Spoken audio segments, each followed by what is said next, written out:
మంగళగిరి మామూలుగా అయితే first time దీనికంటే మంచి సీట్లు ఉన్నాయి. మంచి సీట్లుంటే ఎలక్షన్లు వచ్చాయి. నేను ఆ రోజు సజెస్ట్ చేశాను, మంగళగిరిలో ఇంతవరకు మనం గెలవలేదు, ఒకేసారి గెలిచాం. ఎందుకంటే పార్టీని నడిపించింది నేనే కాబట్టి 40 సంవత్సరాల సుదీర్ఘ రాజకీయ చరిత్రలో మొట్టమొదటిసారిగా కోటేశ్వరరావు ఎంఎస్ఎస్ కోటేశ్వరరావు అంటే అప్పట్లో గెలిచాం. తర్వాత గెలవల. ఒకసారి సిపిఎంకి ఇచ్చాం, ఒకసారి బీజేపీకి ఇచ్చాం. ఎప్పుడు ఈ సీటు మీద మాకు కొన్ని గొడవలు కూడా ఉండేటివి సిపిఎం సిపిఐ మధ్య.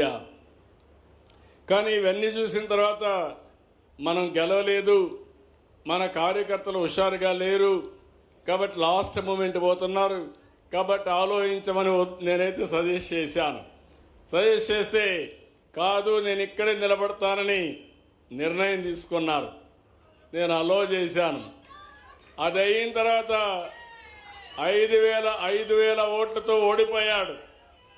ఓడిపోయినప్పుడు అన్నాడు, నేను ఎక్కడైతే ఓడిపోయానో అక్కడే భయంకర అద్వితీయంగా గెలవాలి, మంచి మెజార్టీతో గెలవాలని పట్టుదలతో ముందుకు వచ్చాడు.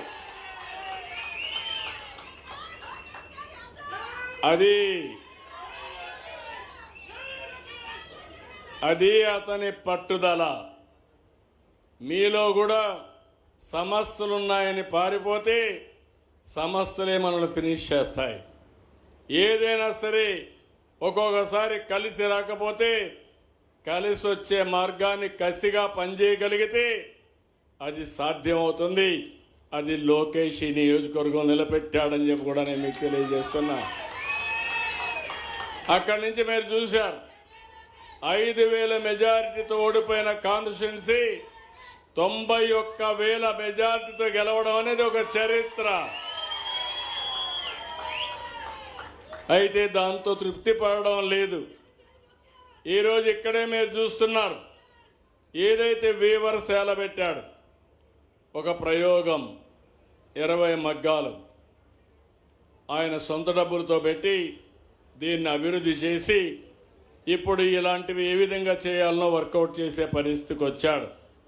ఇంకో పక్కన ఇప్పటికే 3,000 కుటుంబాలకి ప్రతిరోజు అతనే వచ్చి మీకు బట్టలు పెట్టి పట్టాలు మీకు అందించాడంటే అది పేదవాళ్ళ పట్ల, చేనేత పట్ల అతనికి ఉండే గౌరవం.